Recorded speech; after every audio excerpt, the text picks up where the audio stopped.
ಮಕ್ಕಂದ ಹಬ್ಬ ಹುಣಿವಿ ಇದ್ದಿದ್ದು ಏಟು ಗೊತ್ತಾಗಂಗಿಲ್ಲ ಈಕಿಗೆ. ನಿದ್ದೆ ಒಂದ್ಬಿಟ್ರೆ ಮತ್ತೇನು ಬೇಡ ಬೇಡ ಈಕಿಗೆ.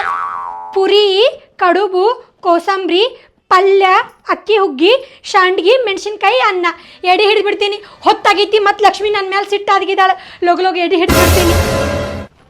ವಾ, ನಮ್ಮ ಲಕ್ಷ್ಮಿ ಎಷ್ಟು ಚಂದಾಗೈತಿ. ಲಘು ದೃಷ್ಟಿ ತೆಗೆದ್ಬಿಡ್ತೀನಿ. ಆಜು ಬಾಜು ಮನೆಯವ್ರು ಬಂದು ಕಣ್ಣು ಬಿಡ್ತಾರೆ ನಮ್ಮ ಲಕ್ಷ್ಮೀಗೆ. ಆಜು ಬಾಜು ಮನೆಯವ್ರ ಕಣ್ಣು, ನನ್ನ ಕಣ್ಣು, ಎಲ್ಲಾರ ಕಣ್ಣು ಹೋಗ್ಲಿವ ನಮ್ಮ ಲಕ್ಷ್ಮೂನ್ ಮ್ಯಾಲಿದು. ಹಾಂ, ಹೋಗ್ಬರಿ. ಹಾಂ ಆಯ್ತು ತಗೋರಿ, ಹೋಗ್ಬರಿ. ನಮಸ್ಕಾರ ರೀ. ಅಲ್ಲ, ತಾಯಿ ಏನು ಚಲೋ ಅಡುಗೆ ಮಾಡ್ಯಾಳ ನನಗೆ ಹೇಳಕ್ಕೆ ಬರ್ತಾಳೆ. ತಂದ್ರಾಗ ಉಪ್ಪು ಖಾರ ಏನಿರಲಿ, ಸ್ವೀಟ್ ಕಡಿಮೆ ಆಗೈತ್ರಿ, ಖಾರ ಕಡಿಮೆ ಆಗೈತ್ರಿ ಅನ್ನಂಗೆ ಹೇಳಕ್ಕೆ ಬರ್ತಾಳೆ. ಇನ್ನೊಮ್ಮಿದ್ದ ಬರ್ಲಿಕ್ಕೆ ಮಾಡ್ತೀನಿ. ಬರಲಿ ಯಾಕೆ ಇನ್ನೊಮ್ಮಿದ್ದ ಕರಂಗೆ ಇಲ್ಲ ನಾ ಆಯ್ಕಿನ ಪೂಜೆಗೆ.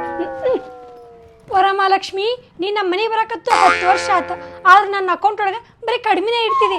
ಹಂಗೆ ಸ್ವಲ್ಪ ಅಕೌಂಟಿಗೆ ಬಾಲ ಜಾಸ್ತಿ ಬಾಲ. ಇನ್ನೂ ಹೆಚ್ಚು ಪೂಜೆ ಮಾಡ್ತೀನಿ. ನಿನ್ನ ಪೂಜೆ ಮಾಡೋಕೆ ಶಕ್ತಿ ಕೊಡು ನಂಗೆ ಇನ್ನೂ ದೊಡ್ಡದಾಗಿ.